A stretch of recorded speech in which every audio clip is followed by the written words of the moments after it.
तेरे मंदिर पे हारे का सहारा, लिखा है तेरे मंदिर पे हारे का सहारा, इसी नाम से बजता है डंका तुम्हारा, इसी नाम से बजता है डंका तुम्हारा। क्या अपने नाम पे बाबा तुम दाग लगाओगे?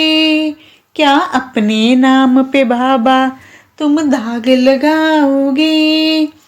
इतना समझ लो हारे हुए को और हराओगे, इतना समझ लो हारे हुए को और हराओगे।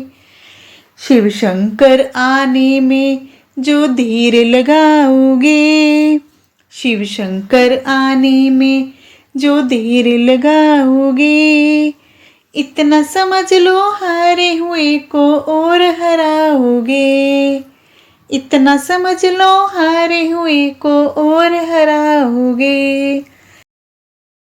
जय शिव शंकर जी। हमने फाल्गुन मास महात्म्य शिव पुराण के प्रथम 4 अध्याय अध्ययन कर लिए हैं। अब हम 5वां और 6ठा अध्याय करेंगे। जिन्होंने पहले वाले अध्याय श्रवण नहीं किए वो हमारे चैनल में जाएं, वहां उनको वीडियो मिल जाएंगी। हर हर महादेव। पावन शिव पुराण की कथा का श्रवण करने से हमें इस जीवन में भौतिक सुख मिलते हैं और अंतकाल में हम शिवपुरी को प्राप्त होते हैं, मोक्ष की प्राप्ति होती है। शिव पुराण की कथा शुरू करने से पहले हम आपको भोलेनाथ की एक छोटी सी कहानी बता देते हैं। प्रेम पूर्वक पूर्ण इस कहानी का श्रवण कीजिए। भोलेनाथ कृपा करें। यह कहानी एक कंजूस सेठ की है। कंजूसी एक बुरी बला होती है। सेठ रात दिन धनवान बनने के सपने देखता है।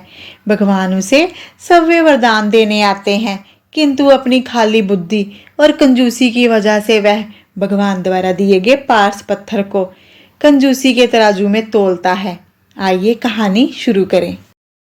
एक समय की बात है कि एक नगरी में एक लालची सेठ रहता था। लालची इतना कि चमड़ी चली जाए पर दमड़ी ना जाए। मुंजी ऐसा था, धूप सर्दी कुछ नहीं देखता, बस भाग दौड़ केवल धन के लिए करता रहता था। उसके दिमाग में बस एक ही बात बैठी हुई थी कि किसी तरह बहुत बड़ा धनवान बनूं। सुबह शाम रात दिन बस हाय हाय धन, हाय हाय धन करता रहता था। दुकान में तराजू के पल्लड़ चमड़े के, तराजू की दांडी लकड़ी की और बाट दूसरे दुकानदारों से उधार मांग रखे थे। अपना एक पैसा खर्च नहीं करता था। मंदिर में जाकर रोज दीपक जलाता और कहता, शंकर बोले तू तो बड़ा दयालु है, मुझे एक बार धनवान बनने का मौका दे। ऐसे ही काफी दिन बीत गए तो एक दिन पार्वती माता जी ने शंकर जी से कहा, हे नाथ, इस लाल सेठ को देखो, रात दिन धन मांगता रहता है, हाय धन करता रहता है।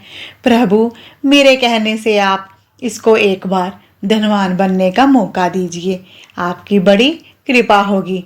शंकर जी बोले, पार्वती तू बड़ी भोली है, इस लोभी लाल को अगर मैंने धनवान बना दिया तो यह दीपक जलाना भी छोड़ देगा। लेकिन पार्वती माता जी के बार बार जिद करने पर शंकर जी ने कहा, ठीक है, मैं इसको एक मौका देता हूं, आगे इसकी किस्मत। शिवजी महाराज जी एक महात्मा का रूप धारण कर लाल सेठ के पास आ जाते हैं और कहते हैं, हे सेठ जी, मैं एक महात्मा हूँ, दूर से पैदल चला आ रहा हूँ, मैं तीर्थ व्रत करने जा रहा हूँ। मेरे पास पार्स पत्थर, पुराने जमाने का जादुई यंत्र, अगर लोहे को छुए तो सोना बना दे है, इसको आप जमा कर लो। मैं 6 महीने के बाद वापिस आऊंगा तो मुझे लुटा देना।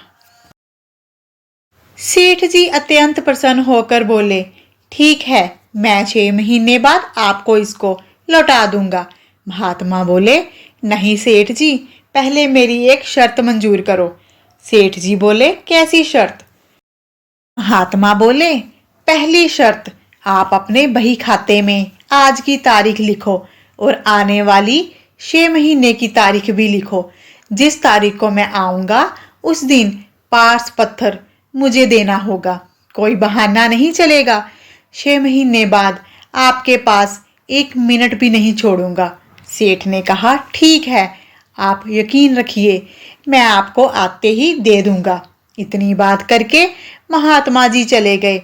लालची लाल बड़ा खुश हुआ और मन में सोचने लगा, अब मुझे धनवान बनने से कोई नहीं रोक सकता। मैं पूरी नगरी का लोहा खरीद कर सोना बना दूंगा। दूसरे दिन सुबह सेठ जी बाजार गए और लोहे का मोल भाव करने लगे। लेकिन ये क्या, कल तक जिस लोहे का मूल्य 8 आना सेर था, वह आज 2 रुपये सेर हो गया। लालची लाल दूसरी दुकान पर गया, वहां 2.5 रुपये सेर बताया। इसी तरह वह हर दुकान पर पूछता रहा और महंगा सुनकर आगे चलता गया। इस तरह वह पूरा दिन बाजार में घूमता रहा, लेकिन लोहा नहीं खरीद पाया, क्योंकि लोहे का भाव उसे बहुत अधिक लग रहा था। आखिर शाम हो गई तो सेठ ने सोचा, कल सस्ता हो जाएगा, तब खरीद लेंगे। यह कहकर वापिस आ गया। अगले दिन सेठ फिर बाजार गया और लोहे का भाव पूछा। पूछते ही उसे करंट लग गया, क्योंकि आज लोहे का भाव 3.5 रुपये सेर था। सेठ निराश होकर अपने आवास वापिस आ गया। कल का इंतजार करने लगा। अगले दिन वह फिर बाजार जाता है। लोहे का भाव और महंगा था, इसलिए सेठ फिर से वापस अपने आवास आ गए। ऐसे ही दिन बीतते चले गए। लोहे का भाव दिन दिन बढ़ता गया और वह एक दिन सस्ता होगा, यही उम्मीद लगाए सेठ बैठा रहा। ऐसे ही इंतजार करते करते ना जाने कब 6 माह गुजर गए और महात्मा जी दुकान के आगे आ खड़े हुए। महात्मा जी को देख सेठ सन्न हो गया। सेठ महाराज जी से कहने लगा, महाराज आप दुकान में बैठिए, मैं अभी बाजार से होकर आता हूँ। महात्मा जी ने कहा, नहीं, मैंने कहा था मेरे आने के बाद 1 मिनट भी नहीं छोड़ूंगा।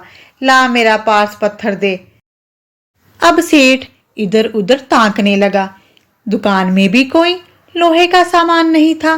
तराजू की दांडी लकड़ी की है, पलड़ा चमड़े का है। आखिर दुखी होकर सेठ ने पार्स पत्थर महात्मा को दे दिया। महात्मा वहां से चले गए और सेठ जी सिर पकड़कर रोने लगे। हाय हाय, मैं कितना कंजूस हूँ, मैं 2 रुपये का सेर लोहा नहीं खरीद सका। अगर मैं 10 रुपये सेर लोहा भी खरीद लेता तो मैं आज सबसे बड़ा धनवान होता। हाय हाय, मैंने क्या किया।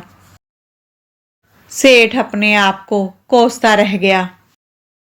किसी ने ठीक ही कहा है, आछा दिन पाछा गया, प्रभु से कियो न हेत, अब पछताए क्या हो, जब चिड़िया चुग गई खेत। इस कहानी से हमें यही सीख मिलती है कि हमें समय को व्यर्थ नहीं गंवाना चाहिए, समय का सदुपयोग करना चाहिए। जब भी हमें समय मिले हमें ईश्वर की स्तुति करनी चाहिए। जिस तरह थोड़ी सी औषधि भयंकर रोगों को शांत कर देती है, उसी तरह ईश्वर की थोड़ी सी स्तुति भयानक कष्ट और दुखों का नाश कर देती है। हर हर महादेव। आइए अब हम शिव पुराण कथा अध्याय 5वां शुरू करें। जय श्री गणेश। सूत जी बोलते हैं, शौनक, एक दिन परमानंद में मगन हुई चंचुला ने उमा देवी जी के पास जाकर दोनों हाथ जोड़कर प्रणाम किया और वह उनकी स्तुति करने लगी। चंचुला बोली, गिरिराज नंदिनी स्कंद माता उमे, मनुष्यों ने सदा आपका ध्यान करा है। समस्त सुखों को देने वाली शंभु प्रिय आप ब्रह्मा स्वरूपनी हैं। विष्णु और ब्रह्मा आदि देवताओं द्वारा सेव्य हैं। आप ही संसार की सृष्टि, पालन और संहारक हैं। तीनों गुणों का आश्रय आप ही हैं। ब्रह्मा, विष्णु और महेश्वर, इन तीनों देवताओं का निवास स्थान और उनकी उत्तम प्रतिष्ठा करने वाली परम शक्ति आप ही हैं। फिर सूत जी कहते हैं, शौनक, सद्गति को प्राप्त कर चुकी चंचुला इस प्रकार महेश्वर पत्नी उमा की स्तुति करके सिर झुकाए चुप हो गई। उसके नेत्रों में प्रेम के अश्रु उमड़ रहे थे। तब करुणा से भरी शंकर प्रिय भक्तवत्सला पार्वती माता जी ने चंचुला को संबोधित करके कहा, सखी चंचुले सुंदरी, मैं तुम्हारी ही हुई। मैं तुम्हारी इस स्तुति से अत्यंत प्रसन्न हुई। बोलो, क्या वर मांगती हो? तुम्हारे लिए मुझे कुछ भी ना देने योग्य नहीं है। चंचुला बोली, निष्पाप गिरिराज कुमारी, मेरे पति बिंदुक इस समय कहाँ हैं? उनकी कैसी गति हुई है यह मैं नहीं जानती।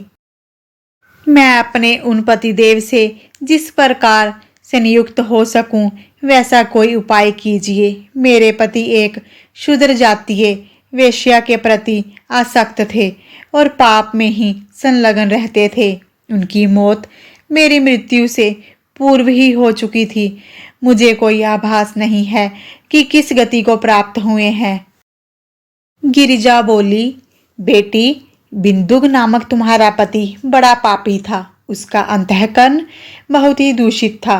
वेश्या के उपभोग करने वाला वह महामूढ़ मरने के बाद नरक में पड़ा अनगिनत वर्षों तक नरक में नाना प्रकार के दुख भोग कर वह पापात्मा अपने शेष पाप को भोगने के लिए विंध्य पर्वत पर पिशाच बन के बैठा है। इस समय वह एक पिशाच की अवस्था में है और नाना प्रकार के क्लेश उठा रहा है। वह दुष्ट वही वायु पीकर रहता है और वही सदा सब प्रकार के कष्ट सहता है। अब सूत जी कहते हैं, शौनक, गौरी देवी की यह बात को सुनकर उत्तम व्रत का पालन करने वाली चंचुला पति के महान दुख से दुखी हो गई। फिर मन को स्थिर करके चंचुला ने व्यथित हृदय से महेश्वरी को प्रणाम करके पुनः पूछा। चंचुला बोली, हे महेश्वरी महादेवी, मुझ पर कृपा कीजिए। मेरे दूषित कर्मकांडी दुष्ट पति का अब आप उद्धार कर दीजिए। देवी, कुबुद्धि वाले मेरे उस पापात्मा पति को किस उपाय से उत्तम गति की प्राप्ति हो सकती है, यह शीघ्र बताने की कृपा कीजिए। आपको नमस्कार है।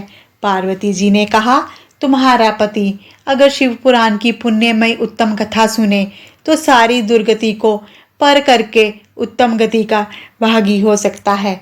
अमृत के समान मधुर अक्षरों से युक्त गौरी देवी का वह वचन आदर पूर्वक सुनकर चंचुला ने हाथ जोड़कर मस्तक झुकाकर उन्हें बारंबार प्रणाम किया और अपने पति के समस्त पापों की शुद्धि और उत्तम गति की प्राप्ति के लिए पार्वती देवी जी से प्रार्थना की कि मेरे पति को शिव पुराण सुनाने की व्यवस्था की जाए। उस ब्राह्मण पत्नी के बारंबार प्रार्थना करने पर शिवप्रिय गौरी देवी को बड़ी दया आ गई। अतः उन भक्तवत्सला महेश्वरी गिरिराज कुमारी ने भगवान शिव जी की उत्तम कीर्ति का गान करने वाले गंधर्वराज तुम्बरू को बुला करके उनसे प्रसन्नतापूर्वक इस प्रकार कहा, तुम्बरो, तुम्हारी भगवान शिव में प्रीति है। तुम मेरे मन की बातों को जानकर मेरे अभिष्ट कार्यों को सिद्ध करने वाले हो। इसलिए मैं तुमसे एक बात कहती हूँ, तुम्हारा कल्याण हो। तुम मेरी एक सखी के साथ शीघ्र ही विंध्य पर्वत पर प्रस्थान करो। वहां एक महाघोर और भयंकर पिशाच रहता है। उसका वृत्तांत तुम आरंभ से सुनो। मैं तुम्हें प्रसन्नतापूर्वक सब कुछ बताती हूँ। पूर्व जन्म में वह पिशाच बिंदुक नामक ब्राह्मण था। वह मेरी इस सखी चंचुला का पति था, परंतु वह दुष्ट वेश्यागामी हो गया था। स्नान संध्या आदि नित्य कर्म छोड़कर वह अपवित्र रहने लगा। क्रोध के कारण उसकी बुद्धि पर मूढ़ता छा गई थी। सज्जनों से द्वेष और दूषित वस्तुओं का दान लेना यही उसका स्वाभाविक कर्म बन गया था। वह अस्त्र शस्त्र लेकर हिंसा करता, बाएं हाथ से खाता, दीनों को सताता, क्रूरता पूर्वक पराये घरों में आग लगा देता था, चंडालों से प्रेम करता और प्रतिदिन वेश्या के संपर्क में रहता था। बड़ा दुष्ट था। वह पापी अपनी पत्नी का परित्याग करके दुष्टों के संग को ही आनंद मानता था। वह मृत्यु पर्यंत दुराचार में ही फंसा रहा। फिर अंतकाल आने पर उसकी मौत हो गई। वह पापियों के भोग स्थान घोर यमपुर में गया। वहां बहुत से नरकों का उपभोग करके वह दुष्ट आत्मा जीव इस समय विंध्य पर्वत पर पिशाच बना हुआ है। वही वह दुष्ट पिशाच अपने पापों का फल भोग रहा है। तुम उसके आगे यत्न पूर्वक शिव पुराण की उस दिव्य कथा का प्रवचन करो जो परम पुण्यमयी और समस्त पापों का नाश करने वाली है। शिव पुराण की कथा का श्रवण सबसे उत्कृष्ट पुण्य कर्म है। उससे उसका हृदय शीघ्र ही समस्त पापों से शुद्ध हो जाएगा और वह प्रेत योनि का परित्याग कर देगा। उस दुर्गति से मुक्त होने पर बिंदुक नामक पिशाच को मेरी आज्ञा से विमान पर बैठाकर तुम भगवान शिव के समीप ले जाओ। सूत जी कहते हैं, शौनक, महेश्वरी उमा के आदेश देने पर गंधर्वराज तुम्बरु मन ही मन बड़े प्रसन्न हुए। उन्होंने अपने भाग्य की सराहना की। तत्पश्चात उस पिशाच की सती साध्वी पत्नी चंचुला के साथ विमान पर बैठकर नारद के प्रिय मित्र तुम्बरु वेगपूर्वक विंध्याचल पर्वत पर चले गए। जहां वह पिशाच निवास करता था वहां उन्होंने उस पिशाच को देखा। उसका शरीर विशाल था, उसकी ठोडी बहुत बड़ी थी। वह कभी हंसता, कभी रोता, कभी उछलता था। उसकी आकृति बड़ी विकराल थी। भगवान शिव की उत्तम कृति का गान करने वाले महाबली तुम्बरु ने उस भयंकर पिशाच को पाशों में बांध लिया। तत्पश्चात तुम्बरु ने शिव पुराण की कथा कहने का निश्चय करके महोत्सव युक्त स्थान और मंडप आदि की रचना की। इतने में ही संपूर्ण लोकों में बड़े वेग से यह प्रचार हो गया कि देवी पार्वती जी की आज्ञा से एक पिशाच का उद्धार करने के उद्देश्य से शिव पुराण की उत्तम कथा सुनाने के लिए तुम्बरु विंध्याचल पर्वत पर गए हैं। फिर तो उस कथा के सुनने के लालच से सारे देव ऋषि भी वहां पहुंच गए। आदर पूर्वक शिव पुराण सुनने के लिए आए हुए लोगों का उस पर्वत पर बड़ा अद्भुत और कल्याणकारी समाज जुट गया। फिर तुम्बरु ने उस पिशाच को पासों में बांधकर आसन पर बिठाया और हाथ में वीणा लेकर गौरीपति की कथा आरंभ की। पहली अर्थात विद्वेश्वर संहिता से लेकर सातवीं आयु संहिता तक महात्म्य सहित शिव पुराण की कथा का उन्होंने स्पष्ट वर्णन किया। सातों संहिताओं सहित शिव पुराण का आदर पूर्वक श्रवण करके वे सब श्रोता पूर्ण रूप से कृतार्थ हो गए। उस परम पुण्यम शिव पुराण को सुनकर उस पिशाच ने अपने सारे पापों को धोकर उस पैशाचिक शरीर का त्याग कर दिया। फिर तो शीघ्र ही उसका रूप दिव्य हो गया। अंग कांति घोर वर्ण की हो गई। शरीर पर श्वेत वस्त्र और सब प्रकार के पुरुषोचित आभूषण उसके अंगों को शोभित करने लगे। वह त्रिनेत्रधारी चंद्रशेखर रूप का हो गया। इस प्रकार दिव्य देहधारी रूप होकर श्रीमान बिंदुक अपनी प्राण वल्लभा चंचुला के साथ सव्यभी पार्वती वल्लभ भगवान शिव का गुणगान करने लगा। उसकी स्त्री को इस प्रकार से सुशोभित देख वे सब देव ऋषि बड़े विस्मित हुए। उनका चित्त परमानंद से परिपूर्ण हो गया। भगवान महेश्वर का वह अद्भुत चरित्र सुनकर वे सब श्रोता परम कृतार्थ हो प्रेम पूर्वक श्री शिव का यशोगान करते हुए अपने अपने धाम की ओर प्रस्थान कर गए। दिव्य रूपधारी श्रीमान बिंदुक सुंदर विमान पर अपनी प्रियतमा के पास बैठकर सुखपूर्वक आकाश में स्थित हो बड़ी शोभा पाने लगे। तदंतर महेश्वर के सुंदर एवं मनोहर गुणों का गान करते हुए वह अपनी प्रियतमा और तुम्बरु के साथ शीघ्र ही शिवधाम में जा पहुंचा।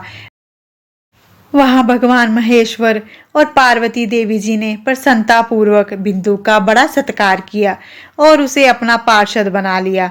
उसकी पत्नी चंचुला पार्वती जी की सखी हो गई।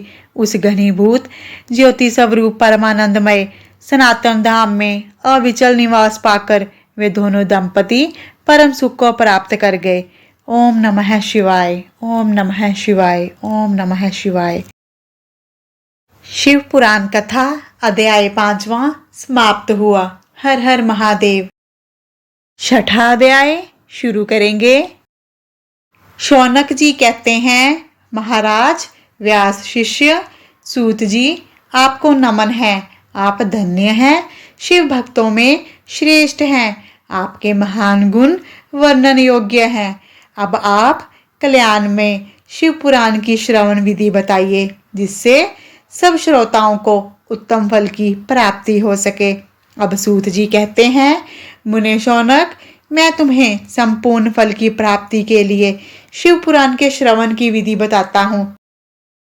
पहले किसी ज्योतिषी को बुला करके दान मान से संतुष्ट करके अपने सहयोगी लोगों के साथ बैठकर बिना किसी विघ्न बाधा के कथा की समाप्ति होने के उद्देश्य से शुद्ध मुहूर्त का अनुसंधान कराएं और प्रयत्न पूर्वक देश देश में स्थान स्थान पर यह संदेश पहुंचाएं कि हमारे यहाँ शिव पुराण की कथा होने वाली है।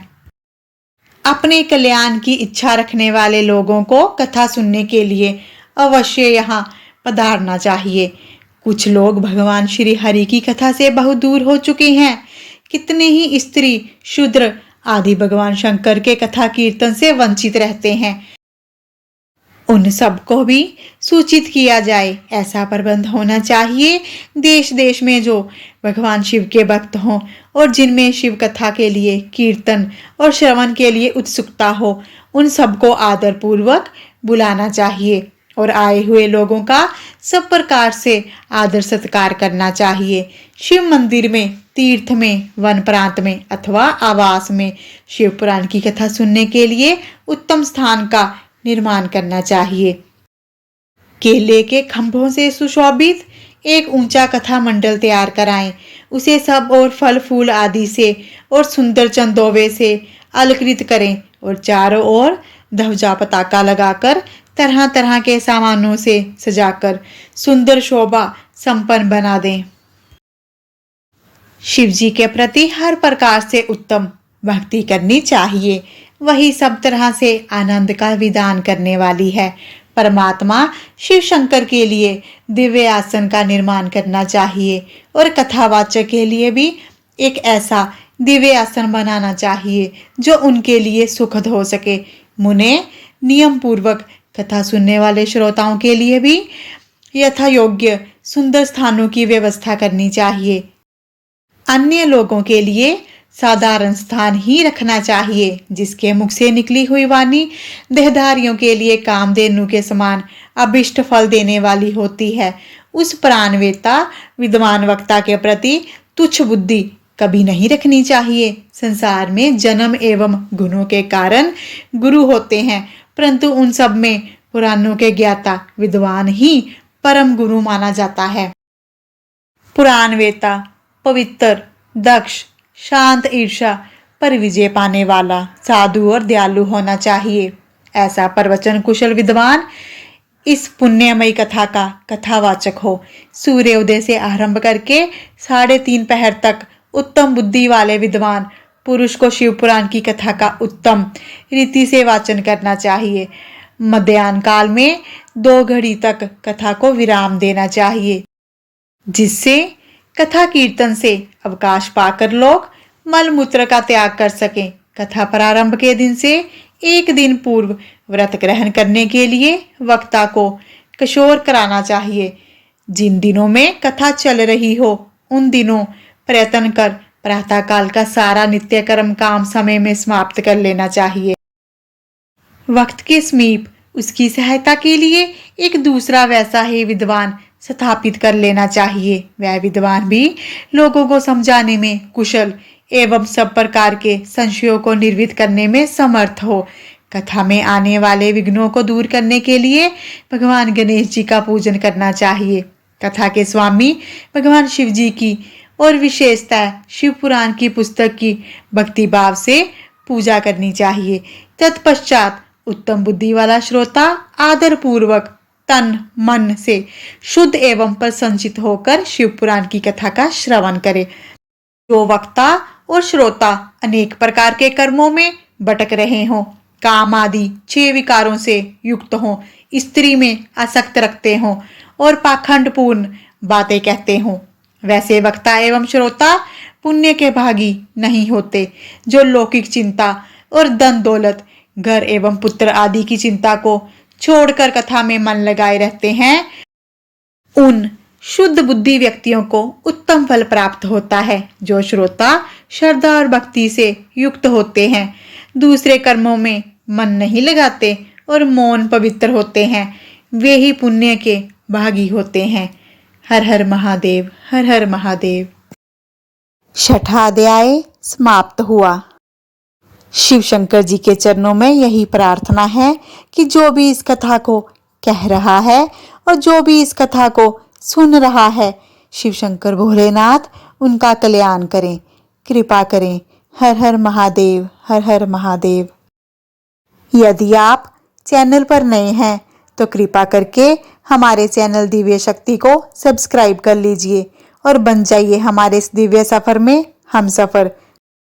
हमारे इस चैनल के माध्यम से आप अर्थ सहित मंत्र जाप, व्रत कथाओं और प्रभु की लीलाओं से अवगत होंगे। वीडियो अच्छी लगती हो तो शेयर और लाइक करें, इससे हमें प्रेरणा मिलती है। और कमेंट बॉक्स में हर हर महादेव अवश्य लिखें। मिलते हैं अगली वीडियो में शिव पुराण के अगले अध्यायों के साथ। तब तक के लिए अपना ध्यान रखें, खुश रहें, सुखी रहें। हर हर महादेव, हर हर महादेव।